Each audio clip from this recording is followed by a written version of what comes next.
आपका मेरे चैनल भक्ति का ज्ञान में हार्दिक स्वागत है। प्रिय भक्तगण, आज हम आपको एक कथा का श्रवण करा रही हूँ जो सुनने मात्र से आपके जीवन में सुख, संपत्ति और धन की वर्षा होगी। तो चलिए कथा को प्रारंभ करते हैं। भगवान शिव माता पार्वती से कहते हैं, अतिथि के सेवा से सारे दुख दूर हो जाते हैं। फिर माता पार्वती पूछती हैं, हे प्राणनाथ, वह कैसे? फिर भगवान शिव कहते हैं, आज मैं आपको एक कहानी सुनाने जा रहा हूँ। कृपया आप इस कहानी को ध्यान से सुनें और देखें। अगर आप यह कहानी सुन रहे हैं तो पूरा सुनिए। इस कथा को आधा अधूरा छोड़कर जाने की गलती मत करिएगा, क्योंकि इस पवित्र कथा को पूरा सुनने से मनचाहा फल की प्राप्ति होगी। इसलिए इस कथा को पूरा सुनें। आप शिव भक्त हैं तो भोलेनाथ का अनादर ना करें। तो चलिए कहानी प्रारंभ करते हैं। एक समय की बात है, मधुरापुर नामक गांव में मुरारी नाम का एक व्यक्ति रहता था। वह बहुत ही कंजूस था। उसके घर में उसकी पत्नी और 2 बेटे रहते थे। दोनों बेटे शहर में पढ़ाई करते थे, इसलिए घर में मुरारी सेठ और लाजवंती ही रहते थे। उसकी पत्नी लाजवंती अक्सर उसके कंजूसपने से बहुत परेशान रहती थी। एक दिन सुबह सुबह गांव का दूध वाला, जिसका नाम लालू था, अपनी साइकिल पर गाना गाते हुए आता है। अरे दूध ले लो, ताजा ताजा दूध ले लो, लालू आया दूध वाला, अरे लालू दूध वाला। अरे कहाँ हो भाभी जी, जल्दी बाहर आओ, लालू आ गया दूध लेकर। हाँ। अरे क्या भगवान, उठ जाओ, देखो लालू दूध लेकर आ गया है। उठो भाग्यवान, लगता है मुझे ही दूध लेना होगा। इस भाग्यवान को नींद से जगाना असंभव ही है। हाँ भाई लालू, 1 किलो दूध दे दो। अरे क्या मुरारी भैया, भाभी जी तो रोज सुबह 2 किलो दूध लेती हैं। हाँ क्या कहा, 2 किलो? अरे पूरे घर में तो बस 2 ही लोग हैं, इतने दूध की क्या जरूरत है? नहीं नहीं, तुम आज 1 किलो ही दूध दे दो। हाँ। अरे अरे, आप अपनी कंजूसी से बाज नहीं आएंगे। खैर, मुझे क्या करना है, दे देता हूँ, 1 किलो ही आपको लेना है। इसके बाद लालू दूध देकर वहां से चला जाता है।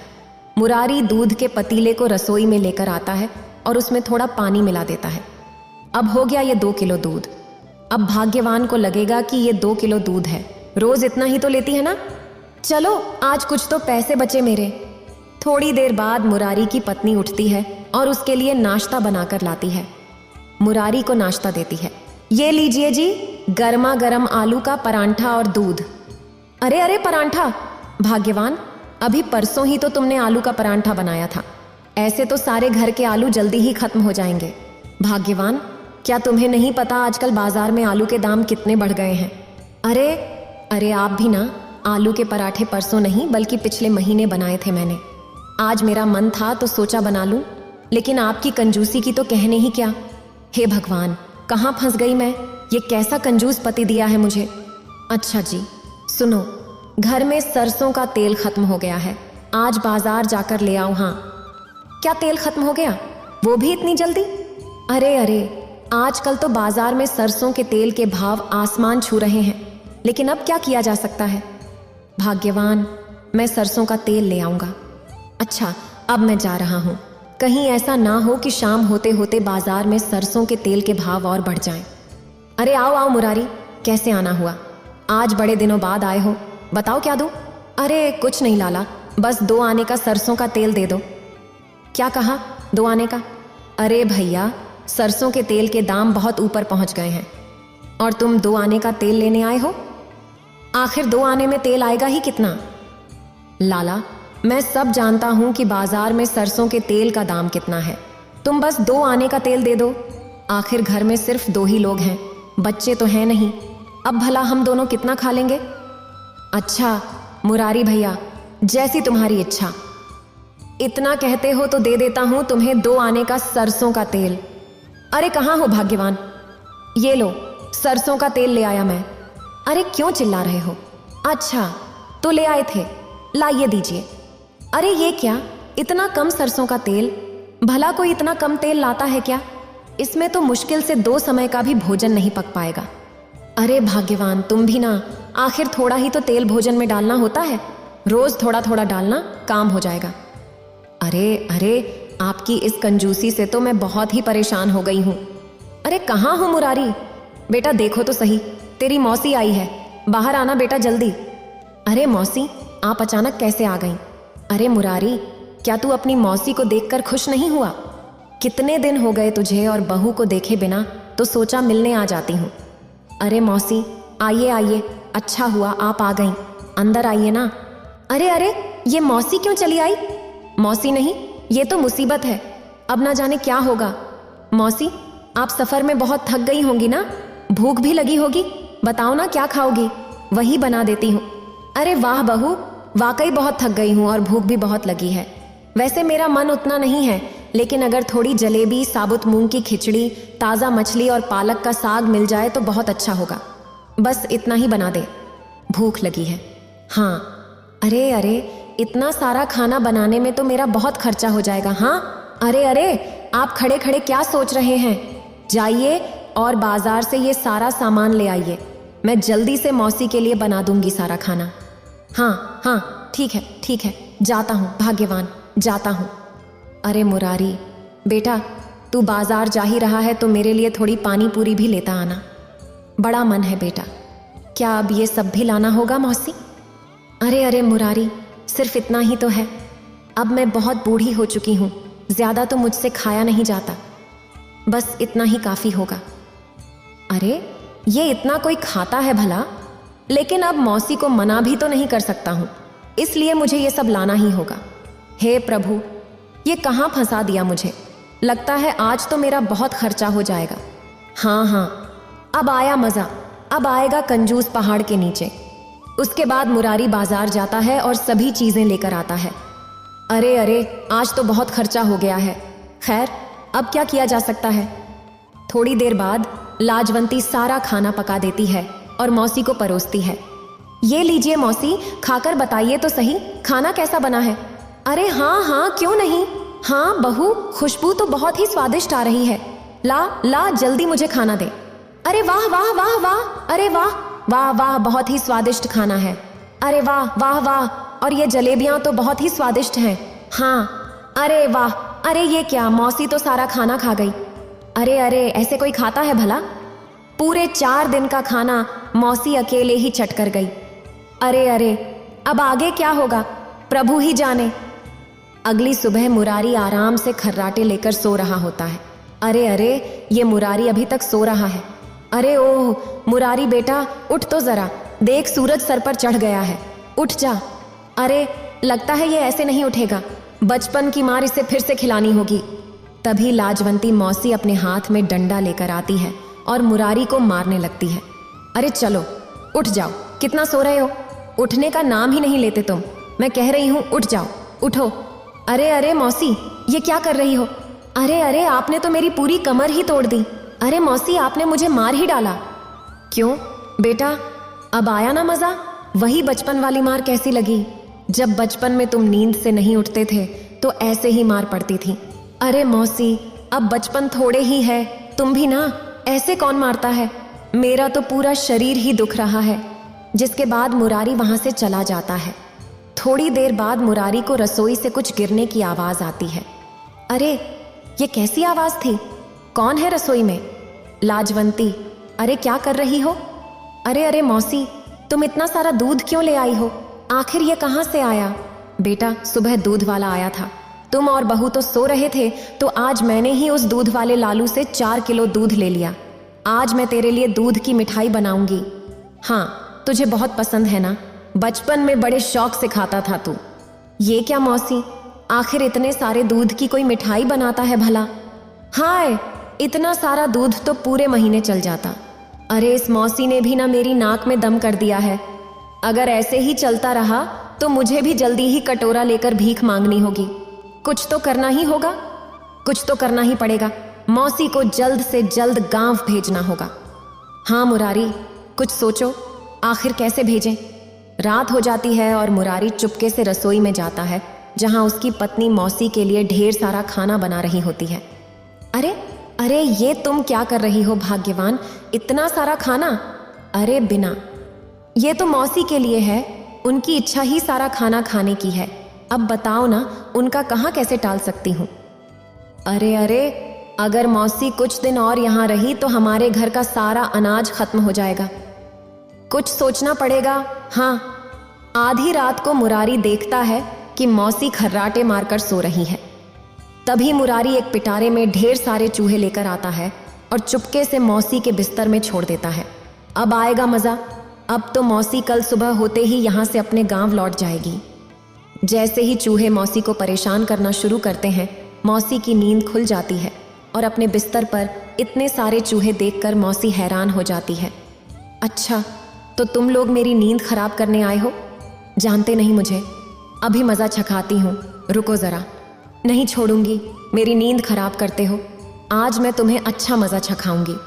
और मौसी कई चूहों को अपने डंडे से मारने लगती है। तभी वहाँ मुरारी और उसकी पत्नी आ जाते हैं और ये सब देखकर बड़े हैरान हो जाते हैं। अरे अरे मौसी, ये क्या कर रही हो? इतने सारे चूहे यहाँ कैसे आए? अरे बहू, ये देखो, ये चूहे मुझे बहुत परेशान कर रहे थे, नींद खराब कर दी। मैंने भी इन्हें अच्छा मज़ा चखाया, देख तो सही। अरे ये क्या हो गया? सोचा था ये चूहे मौसी को परेशान करेंगे, जिसके बाद मौसी यहाँ से चली जाएगी, लेकिन उल्टा इन चूहों को ही मौसी ने मार गिराया। अब कुछ और सोचना होगा। अरे बहू, आज नाश्ते में थोड़ी आलू की सब्जी और पूड़ियाँ और ज़रा से पकोड़े और समोसे बना ले। मीठे में साबूदाने की खीर भी बना दे। बस इतना ही काफ़ी होगा। आज मेरी तबीयत ठीक नहीं है, इतना ही खा पाऊंगी। हाँ मासी, ठीक है, मैं अभी रसोई में जाती हूँ और ये सब चीज़ें बना के लाती हूँ। ये सारी बातें मन ही मन सुन रहा होता है। फिर से इतना सारा खाना, लगता है मौसी मुझे कंगाल करके ही छोड़ेगी। वहाँ से किसी बूढ़े के चिल्लाने की आवाज़ आ रही होती है और वह उस दुकान पर जाता है जहाँ एक बूढ़ा बैठा होता है। अरे आओ आओ, मेरी बनाई देसी दवाइयाँ ले जाओ। कोई भी मर्ज हो, यहाँ सबकी दवा मिलेगी। आओ आओ। क्या सच में यहाँ हर मर्ज की दवा मिलती है? दरअसल मुझे पेट दर्द की दवा चाहिए। क्या कोई ऐसी दवा है जिससे किसी की हालत खराब हो जाए? अच्छा, तो तुम्हें वो दवा चाहिए। हाँ हाँ, क्यों नहीं, ज़रूर मिलेगी। अब यही दवा मेरी मदद कर सकती है मौसी को उसके गांव भेजने में। ये लो, ये चूरन है, जिसे भी दोगे उसकी हालत खराब होनी ही है। यही तो चाहिए बाबा जी। अब आएगा मज़ा, बेचारी मौसी। अब मैं चलता हूँ, बहुत बहुत धन्यवाद। और उसे रसोई में अपनी पत्नी दिखाई देती है, जो मौसी के लिए भोजन की थाली तैयार कर रही होती है। अरे वाह, कितना सारा भोजन, खुशबू तो बहुत ही मज़ेदार आ रही है। लाओ लाओ भाग्यवान, मुझे तो ये भोजन तुम मौसी के लिए लेकर जा रही हो। लाओ, मैं मौसी के लिए भोजन ले जाता हूँ। तुम पूरा दिन इतना भोजन पकाकर थक जाती होगी ना, लाओ मुझे दो। अरे वाह जी, आज तो आप कुछ अलग लग रहे हैं। इतना सारा भोजन देखकर भी आपकी कंजूसी कहीं दिखाई नहीं दी। चलो अच्छा है, लगता है आप थोड़े सुधर गए हैं। अच्छा, ये लीजिए भोजन, आप ही जाइए मौसी के लिए लेकर। जिसके बाद मुरारी मौसी के पास भोजन लेकर जाता है और चुपके से अपने कुर्ते की जेब से वह चूरन निकालकर मौसी के भोजन में डाल देता है। अरे मौसी, ये लीजिए भोजन, आपको बहुत जोरों की भूख लगी होगी, है ना? ये लीजिए, पेट भर कर खाइए। अरे ला बेटा, वैसे भी बहुत जोरों की भूख लगी है। अच्छा किया जो तू भोजन ले आया। अरे वाह, आज तो बहू ने बड़ा ही स्वादिष्ट भोजन बनाया है। सारी चीजें बड़ी ही मजेदार थीं। हाँ, अच्छा, अब मैं थोड़ा आराम कर लेती हूँ। वाह, भोजन खाकर तो मजा ही आ गया। मुरारी काफी देर तक मौसी को देखता रहता है, लेकिन मौसी पर उस चूर्ण का कोई भी असर नहीं दिखता। अरे ये क्या, मौसी पर तो चूरन का असर ही नहीं हुआ। लगता है मौसी के लिए सिर्फ एक चम्मच काफी नहीं है। हाँ, अरे वाह, कितनी सारी मिठाई हैं। हो ना हो, ये सभी मिठाइयाँ भी लाजवंती ने मौसी के लिए ही बनाई होंगी। हाँ, यही सही मौका है। अब ये सभी मिठाइयाँ तो मौसी ही खाएंगी। इसी में वो पेट दर्द का चूरन अधिक मात्रा में मिला देता हूँ, जिसके बाद वो यहाँ से अपने गांव लौट ही जाएगी। जिसके बाद मुरारी सभी मिठाइयों में वो सारा चूरन मिला देता है और वहाँ से चुपचाप चला जाता है। थोड़ी देर बाद लाजवंती मिठाइयों से भरा थाल लेकर आती हैं और मौसी को देते हुए कहती हैं, ये लीजिए मौसी, आपकी बनाई मिठाई तैयार हो गई है। देखिए तो सही, कितनी अच्छी खुशबू आ रही है। लीजिए, चखिए तो ज़रा। अरे बहू, ये सारी मिठाई मैंने अपने लिए थोड़े ही बनाई है। ये तो मैंने अपने मुरारी के लिए बनाई है। बचपन में बड़े चाव से खाता था मेरी बनाई ये मिठाइयाँ। बड़े ही प्यार से बनाई मैंने तेरे लिए। बता, खाकर कैसी बनी है? क्या कहा मौसी? ये सारी मिठाइयाँ आपने मेरे लिए बनाई हैं? हाँ मेरे बेटे, तेरे लिए ही तो इतनी मेहनत करके बनाई है। अब जरा खाकर तो बता कैसी बनी है। अब तेरी मौसी बूढ़ी हो चुकी है, अब मेरे हाथ में पहले जैसा स्वाद कहाँ। अच्छा रुक, मैं ही तुझे अपने हाथ से खिला देती हूँ। हाँ, अरे अरे, ये मैं कहाँ फंस गया। इन सभी मिठाइयों में तो मैंने वो चूरन मिला दिया था। ये सब तो मौसी के लिए था, लेकिन अब खुद ही इसमें फंस गया हूँ। अब मौसी को मना भी नहीं कर सकता, मौसी तो मुझे ये मिठाइयाँ खिलाकर ही मानेंगी। अब मेरा क्या होगा। अरे अरे, क्या सोच रहा है बेटा, चल मुंह खोल, आज सारी मिठाई अपने हाथों से खिलाऊंगी तुझे। हाँ, बेचारा मुरारी भी मिठाइयाँ खाने लगता है और मौसी बड़े चाव से उसे मिठाइयाँ खिलाती हैं। क्यों मुरारी बेटा, कैसी लगी मिठाई? बचपन जैसा स्वाद था या नहीं? हाँ हाँ मौसी, बहुत ही स्वादिष्ट है, लेकिन बस इतना ही काफ़ी है और नहीं खा पाऊंगा, बस। अच्छा ठीक है बेटा, जैसी तेरी मर्जी। थोड़ी देर बाद मुरारी के पेट में काफ़ी दर्द होने लगता है और वो चिल्लाने लगता है। अरे अरे, ये क्या, मेरे पेट में अचानक से बहुत दर्द हो रहा है, गुड़गुड़ हो रही है। अरे अरे हाय, मैं तो मर गया रे। अरे ये कैसी पीड़ा है, अरे ये कैसी गुड़गुड़ है भैया, अरे बहुत दर्द हो रहा है। अरे अरे, ये क्या हो गया आपको, अचानक से ठीक तो है ना? रुकिए जी, मैं अभी वैद्य जी को बुलाकर लाती हूँ। थोड़ी देर बाद गांव का वैद्य आता है और मुरारी को एक दवा दे देता है। लो मुरारी लाल, ये दवा खा लो, इससे तुम्हारे पेट का दर्द ठीक हो जाएगा। हाँ, मुरारी वो दवा लेता है, लेकिन फिर भी उसके पेट का दर्द कम नहीं होता। देखो भाई, मेरे पास जो भी दवा थी वो तुम्हें दे दी, लेकिन तुम्हारी पीड़ा पर तो कोई असर ही नहीं हो रहा है। मेरी दवा तो तुम पर बेअसर ही है, अब तो भगवान ही तुम्हारा भला करेगा। अच्छा, तो अब मैं चलता हूँ। अरे ये क्या, मेरी पेट की पीड़ा तो कम होने का नाम ही नहीं ले रही, अब क्या होगा? वैद्य जी की दवा भी बेअसर रही, लगता है अब तो मेरे प्राण ही निकल जाएंगे। पेट दर्द हो रहा है, पेट दर्द हो रहा है। लाजवंती, कुछ करो लाजवंती, वरना मेरे प्राण निकल जाएंगे। हाय, मेरा ये पेट दर्द। अरे रुक बेटा, मुझसे तेरी ये हालत देखी नहीं जाती। रुक बेटा, मैं अभी आती हूँ। हाँ बस अभी आई। इसके बाद मौसी मुरारी के आंगन में जाती है, जहाँ एक सुंदर पेड़ पर लाल फूल खिले होते हैं। बूढ़ी मौसी झट से उन फूलों को तोड़ लेती है और मुरारी की रसोई में एक पतीले में खूब सारा पानी डालकर उन फूलों का काढ़ा बना लेती है। फिर वह काढ़ा लेकर मुरारी के पास पहुंचती है। ये ले बेटा, ये काढ़ा पी ले, क्या पता इसी से तुझे आराम मिल जाए। ये काढ़ा बचपन में मैं तुझे पेट दर्द में पिलाया करती थी। हाँ पी ले बेटा, पी ले। मुरारी काढ़ा पीता है और थोड़ी देर बाद ही उसका पेट दर्द ठीक हो जाता है और उसे अपनी गलती का एहसास भी हो जाता है। मुझे माफ़ कर दो मौसी, मुझे अपनी गलती का एहसास हो गया है। जिस मिठाई को तुमने मेरे लिए बनाया था उसमें मैंने तुम्हारे लिए ही पेट दर्द का चूरन मिला दिया था, ताकि तुम ज़्यादा भोजन ना कर पाओ और जल्दी ही अपने गांव लौट जाओ। मुझे माफ़ कर दो मौसी, कंजूसी के कारण तुम मेरी मौसी हो ये तो मैं भूल ही गया था। आज तुम्हारे इस काढ़े की वजह से ही मुझे पेट दर्द से आराम मिला है। मैं तो ये भूल ही गया था कि तुम्हारा मेरे सिवाय संसार में और कोई नहीं है। आज से तुम हमारे ही साथ रहोगी मौसी, मुझे माफ़ कर दो। मुरारी की ऐसी बातें सुनकर मौसी की आंखों में पानी आ जाता है। अरे बेटा मुरारी, क्या मैं तुझसे कभी नाराज़ हो सकती हूँ? तुझे अपनी गलती का एहसास हो गया, मेरे लिए इतना ही काफ़ी है। मुझे तुझसे कोई शिकायत नहीं है, अब मैं तुझे छोड़कर कहीं नहीं जाऊंगी। इसके बाद मौसी मुरारी को गले लगा लेती है। अरे अच्छा बेटा मुरारी, अब मुझे बहुत भूख लगी है, ज़रा बाजार से थोड़ी जलेबियाँ, पकौड़ियाँ, समोसे और गुलाब जामुन ले आ। ज़्यादा नहीं, बस इतना ही काफ़ी है। तू तो जानता ही है कि मैं कितनी बूढ़ी हो चुकी हूँ। क्या फिर से मौसी? हाँ बेटा, फिर से, मेरे कंजूस मुरारी बेटा। तभी गेट पर एक आम वाला आता है। आम ले लो भाई, आम आम ले लो, आम, सबके मनपसंद आम ले लो या। तभी अंदर से मौसी भाग कर आती हैं। अरे भाई आम, हाँ हाँ मुझे चाहिए, लाओ दे दो। हाँ कितने किलो चाहिए मौसी? कितने क्या, पूरी टोकरी दे दो, लाओ लाओ इधर लाओ। सुन मुरारी, ज़रा इधर तो आओ, इसको पैसे दे दो। हाँ, और रुको मौसी, अभी आया। कितना हुआ भाई? ये भैया RS 500 हो गए। क्या RS 500?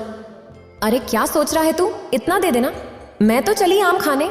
वाह कितने रसीले आम हैं, अब तो बड़े मजे से खाऊंगी। हाँ अरे भाई थोड़ा कम कर दो, मेरा भाई नहीं हो क्या तुम? क्या आप सेठ जी हैं? इतने में आप कंगाल हो जाओगे। क्या है, कभी कभी तो आप जाल में फंसते हो, बाकी समय तो हमें लूटते ही हो। जय हो मौसी की, जय हो।